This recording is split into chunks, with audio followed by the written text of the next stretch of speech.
Сайн байцгаана уу?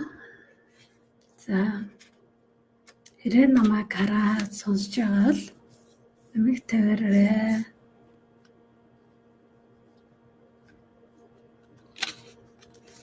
Хэрвээ тэг сонсогдож байвал нэмэг тавиараа. За, намайг айгуул гэдэг би арт терапевт, арт коуч, тренер. Тэгээ арт терапевт гэхээр хөдөлгөөний засал гэсэн үг.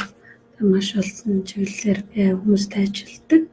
Зөвлөгөө өгдөг, сэтгэлийн засахад тусалдаг. Мөн арт терапигээр урлагаар гэхээр маш олон төрлийн иж болно, зургаар иж болно, хөрмөлön шоушин, кинотерапи юу ч хийж болно. Коучинг гэхээр дасгалжуулдаг, амьдралын дасгалжуул. За, коучингээр асаажуулдаг. Тренер гэхээр төрөл бүрийн сургалтыг явуулдаг. Ийм хүн байгаа. Тэгээд өнөөдөр болохоор бид нэр өсөл мөрөөдөлтөд хүрэх, мөрөөдлийнхаа өмнөх айдас гэсэн сэдвээр бүтээрэлээ хийж үзье. Тэгээд олон хүн орж ирэл зүгээр байдаг байхгүй. Тэгвэл би асуултанд хариулаад тэгэхээр мөрөөдөлтөө юу гэхээр хүн болгон мөрөөдөлтөд байдаг те. Тэгэхээр итгэлгүй байна гэхээр тэр нь айдастай байна гэсэн үг. Тэгэхээр мөрөөдөлтөд хүрэхэд ямар айдас байдаг вэ? Та нарын. Тэгэхээр энэ жил одоо жишээл 2018 онд юу хийхийг хүсэж байсан бэ? Тэгэхээр тэр мөрөөдөлтөд хүрч чадсан нь аль эсвэл айдастайсэн нь?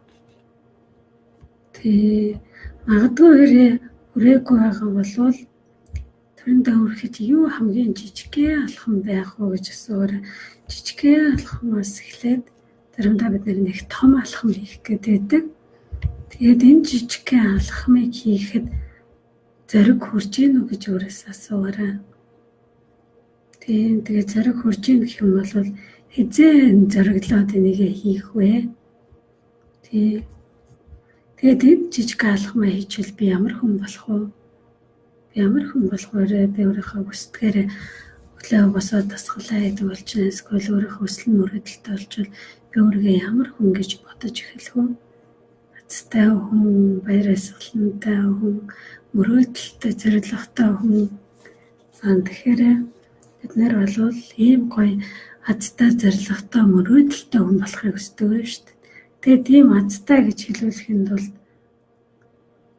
итгэлтэйгээр тэр мөрөөдөлтөд хүрэх хэрэгтэй. Тэгэхээр энэ айдас маань тэгвэл бид нэрийг мөрөөдөлт маань хүрэхгүй бол бид нэр өөрийгөө талаар ямар гэж боддог вэ? Хүрээгүй, эхлээгүй бол азгүй гэж боддог. Азтай зорилготой гэж энэ те бид нэр ингээд дотроо мөрөөдөлтөд тэгээд зорилго тавьсан байгаа мөртлөө тэр зорилготой хүрэхгүй эхний алхам аяхгүй бол бид нэр тэгвэл ямар хүн байх вэ? Айгаад сууж байвал тэр нь зорилгогүй хүн болчих. Тэгэхээр би зорилгогүй хүн гэж өөрийгөө хүлээн зөвшөөрч чадах уу? Үгүй шүү дээ. Би жоохон юм хийж байгаа шүү дээ. Би жоохон уншиж байгаа шүү дээ. Би юм бичих гэж оролдож байгаа шүү дээ гэдэг ингэж хэлж магадгүй. Гэхдээ хэрэг ингээд нэг алхамтай зорилгоо тодорхойлж тэгээд энэ алхмуудаа хийгээгүй бол би зорилгогүй гэсэн, би зорилгогүй хүн шүү дээ. Би нэгээ хийж чадахгүй шүү дээ гэсэн найз бидний далд ухамсарт байдаг. Талд ухамсар бол маш хүчтэй байдаг. Тэгээд энэ айдас нь талд ухамсараас гарч ирдэг байхгүй. Талд ухамсартай чи ийм том зорилго юм руу яваад хэрэггүй чи хийсээ хийгээгүй үр дүн адилхан байна ч гэдэг. Тэгээд хүн талд ухамсарынхаа дуу хоолой бодол итгэл үнэмшлээ сонсдог. Яг л миний толгойд орсон бүх юм үнэн тэр манд бүх юм зөв гэж ингэж ойлгодог. Тэгсэн мөртлөө нөгөө талд нь миний би энэ мөрөөдлөж би энэ зорилготой би хацтай би итгэлтэй хүн болох байсан шүү дээ гэсэн тэр мэдлэг нь байгаад байдаг. Тэр нь бас талд ухамсартай байдаг. Яг л би өөрийгөө ийм хүн болно гэдгийг мэддэг. Тэгэхээр энэ хоёр зөрчилдөөнд орж байгааз нэг нь болохоор хүсээд мөрөөдөд, нэг нь болохоор хойшоо татаад явуулахгүй байдаг. Тэгэхээр эндээсээ яаж гарах вэ? Та нар одоо өөрсдийнх нь нэг мөрөөдлөө бичээрэй. Одоо нэг жишээ нь ингийн би нэг мөрөөдөл өсөж байна гэж бодож байна те. та сайн ажилд орё гэж мөрөөдөж болно. Би сайн бизнес эхлүүлэе гэж бодож болно. Өөрийгөө хөгжүүлэе гэж бодож байна. Тэгээд нэг тийм юм хийх ёстой гэдэг мэдчихэж байгаа тий. Тэгэхээр өөрийнхөө нэг цаасан дээр юу яах вэ?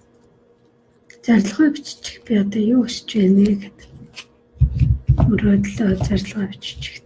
Тэгээд би асуултууд асан. Тэгээд энэ комментэн дээр хариу бичээд ээж болно. Эсвэл шууд өөртөө цаасан дээр хариулаад гэж болно.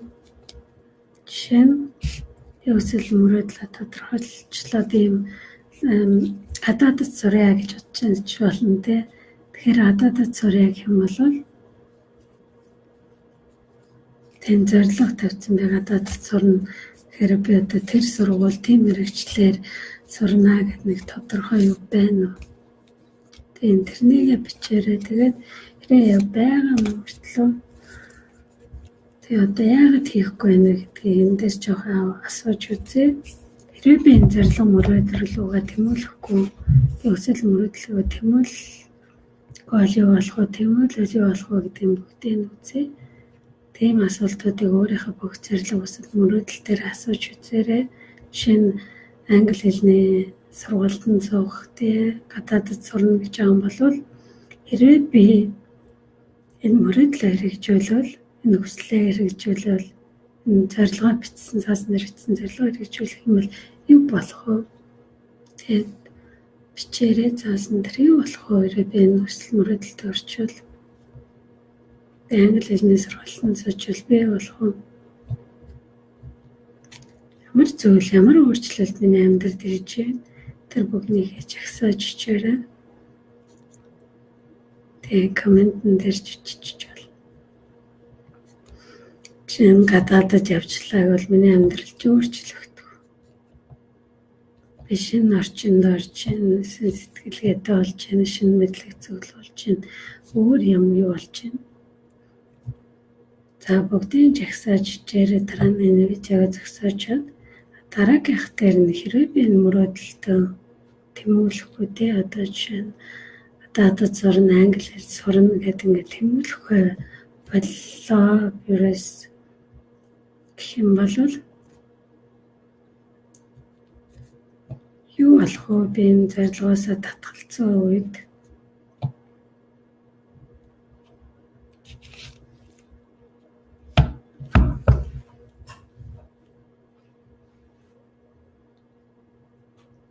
энэ нь болохоор юу вэ гэхээр хэрэг би энэ англи хэлний сургуульд суухгүй бол юу болох вэ? Би англи хэлний сургуульд суухгүй бол юу болох вэ? Би ажилд орохгүй бол юу болох вэ? Би шинэ бизнес эхлүүлэхгүй бол юу болох вэ гэж хариулаарай. Шинэ бизнес эхлэхгүй бол би хуучин ажилтааж байх юм уу?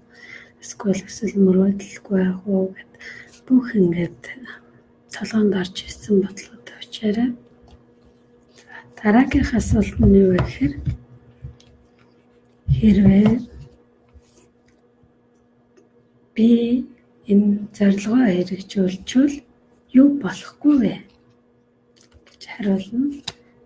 Хэрвээ би энэ зорилгоо биелүүлчихвэл энэ мөрөөдлөө биелүүлчихвэл юу болохгүй вэ? Хэрвээ би англи хэлний сургуульд суучвал юу болохгүй вэ? Би англи хэлний сургуульд суучвал жаргалаа юу болохгүй вэ? Би тэгвэл завч чөлөөгүй болно. Би дүүнэрийг асрах цаггүй болно. Тэгээд би гэмшил мэдрэх юм уу те. Тэд маань яадгүйгээр ямар нэг юм болчих вэ? Хэрэг би англи хэлний сургуульд суухгүй, гадаадд сурахгүй, бизнесээ эхлүүлэхгүй бол юу болохгүй вэ? Тэ миний амьдрал шинэ зүйл ирэхгүй, би өөрийнхөө хүснээр амьдрахгүй, өөрийнхөө мөрөөдлөө олохгүй. Тэгээ тэрийгээ сайн жагсааж хичээрэй. Тэгээ жаргалаа би мэдчихэж байгаа шүү. Тэгээ хэрэг би өөрийнхөө сэтгэлгээг одоо жишээл өөрчлөхгүй бол юу болохгүй вэ? За дараагийнх асуулт нь хэрвээ би англи хэлний сургуульд суухгүй болвол Ямар зүйл миний амьдрал дээрээс өөрчлөгдөхгүй вэ гэдэг. Би хэрэг бизнес эхлүүлэхгүй бол миний амьдралд юу болохгүй вэ? Би хэрэг гадаадд ингээд аялахгүй бол миний амьдралд юу болохгүй вэ? Ямар зүйлээсээ би татгалзаж чинь гэсэн үг л дээ. Хэрэг би ажиллахгүй бол мөнгөгүй болно. Харин тэгээд тэр нэг юу ч айдас болчихж байгаа байхгүй чамаа хөдлөгдөг хүч чи айдас болчихж байгаа байхгүй. Тэгэхээр чи нөгөө айдсаас яагаад эхлээд хэрвээ би мөнгөтэй болвол чи энэ асуултуудыг мөнгөтэй холбож ярмаар юм байх юм бол тэр өөр альсгүй эрхчлөөтэй хайгаж ярьж болно. Тэгээ нэг айдас сөрөг юмнасаа зорилго бүтээ тавиараа ингээд хүсэж байгаа зүйлээрээ хэрвээ би ажилгүй болчихвол мөнгөгүй болно гэхгүй хэрвээ би бизнесээ эхлүүлчихвэл би юу болох вэ? Хэрвээ би мөнгөтэй болчихвол миний амьдрал яах вэ? Ямар боломжууд ирэх вэ? Би юу хийх вэ? Юунд цагаа зарцуулдаг болох вэ? Тэгээд хэрвээ би илүү мөнгөтэй болчих юм бол миний амьдралд хуучин шиг ямар зүйл ирэхэд болохгүй вэ? Гэт ингэж дараа нь юунуудаа харна. Нөгөө өмнө нь байсан сөрөг юмудаа чи давуу гэж харж байсан юмудаа энэ бизнес хийснээрээ илүү өөр талаас нь харах байхгүй юу? Тэгэхээр чи нөгөө сонголтоо өөр талаас нь харсан юм чи хийх боломжтой болно. Хэрэг би ажиллаад л байвал шинэ юм руу орж чадахгүй нэг л хэвэн байгаад байна. Тэгэхээр би бизнесээ эхлүүлэхгүй бол юу болохгүй вэ гэхээр би энэ ажилтаа л байгаад энэ шинэ юм руу орж чадахгүй нэг л хэвэн байдалтай л байгаад. Тэгэхээр энэ чинь сонголт болчихж байгаа.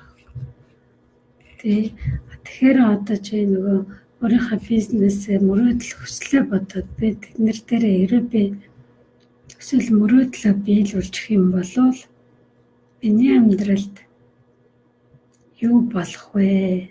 Ямар зүйл ирэх вэ? Нөгөө талаар нь асуух юм бол хэрвээ би бизнесээ эхлүүлэхгүй эсвэл мөрөөдлөөр амьдрахгүй болвол миний амьдралд юу ахиад ирэхгүй вэ? Юу болохгүй вэ? Юу өөрчлөгдөхгүй вэ гэж асуув.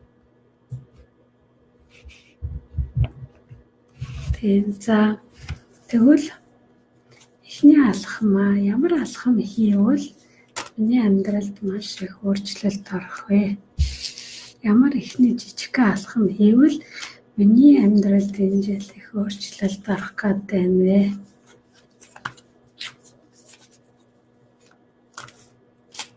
Тийм асуулт тавьж үзээрэй. Ямар жижигхэн алхам хийвэл миний амьдралд их өөрчлөлт орох гэдэг юм вэ?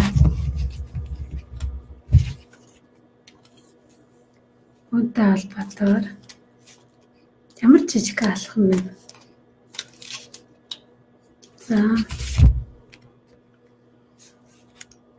Карт харж байна.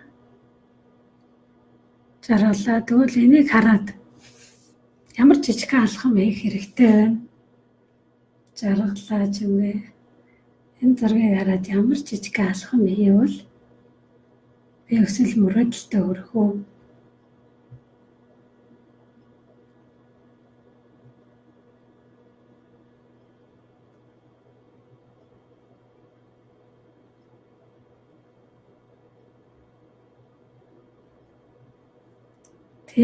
Жаргалаа чи нөгөө юу хараа за.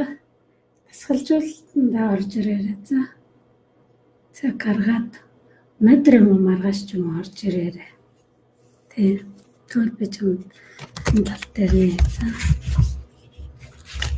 За өөр асуух юм байна уу? За хэрвээ өөрийнхөө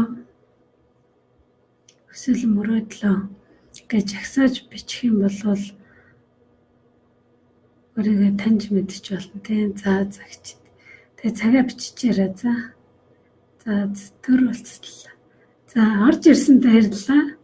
Тий. За баяртай.